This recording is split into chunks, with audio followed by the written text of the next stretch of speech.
Hola, mi nombre es Wendy Montserrat Villatoro Martínez, del séptimo A, y para la materia de Historia y Sociedad Prehispánica hemos leído un documento llamado Las manifestaciones de la fusión y la fisión. Para este documento pues voy a comenzar hablando sobre Chalchihuitlicue.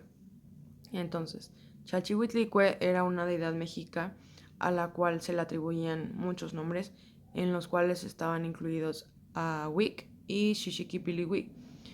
Todos los nombres todos los nombres que se le atribuían, porque habían muchos más, todos estos nombres tenían el mismo significado o hacían referencia a la misma cosa, es decir, al agua, solo que de diferentes formas o realizando diversas acciones.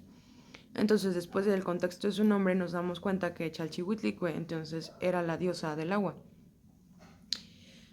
El autor José Contel, después de realizar diversas investigaciones, llegó a la conclusión de que los nombres que se le atribuían a todas las deidades revelaban sus funciones, al igual que su naturaleza.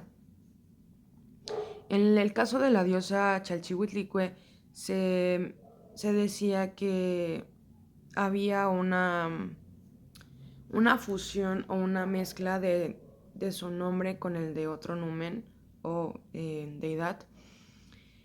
El autor Sahagún decía que las mujeres después del parto invocaban a Chalchihuitlicue para que llegara y limpiara a sus bebés pues recién nacidos.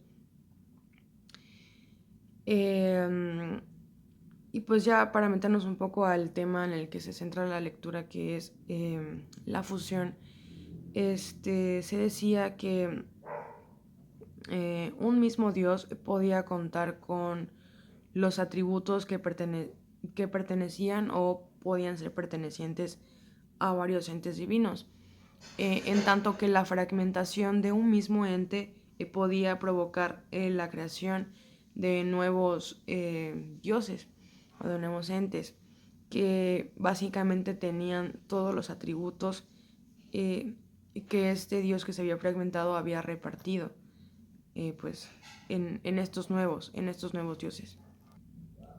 El autor López Austin, después de darse cuenta que el atuendo de todas las deidades o de todos los dioses contaba con diversos elementos, él decidió clasificarlos en tres y los llamó los necesarios, los accesorios y los circunstanciales.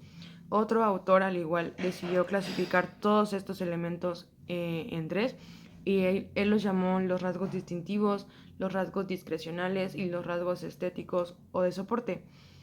Todos estos elementos llegaban a una misma conclusión porque todos tenían el mismo objetivo.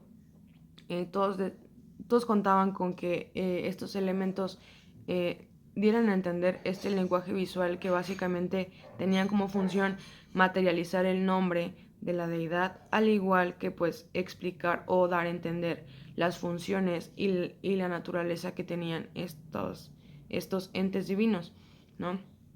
Aparte de todas estas cosas que tenían como objetivo los atuendos, al igual los atuendos tenían como función representar a la deidad, ya sea en un contexto ya fuera pues ritual, mítico o que los representara en un espacio temporal pues determinado. Chalchihuitlicue contaba con un Chachihuitlil en sus enaguas y pues al igual otro de los elementos con los que contaba esta diosa era de que siempre era representada o recurrentemente era representada con reptiles. Pictóricamente siempre era representada con reptiles, ya sea que apareciera con un ornamento nasal o con un yelmo, siempre se hacía referencia en su persona con los reptiles, porque como bien sabemos, los reptiles representaban a la serpiente ya fuera acuática o terrestre, pero que sí tenía que ver o que tenía mucha relación con el agua. ¿Por qué? Porque los reptiles o las serpientes hacían referencia a la fecundación o a la fertilidad. Y al igual que pues por su movimiento ondulatorio, pues igual hacían referencia al agua. Gracias.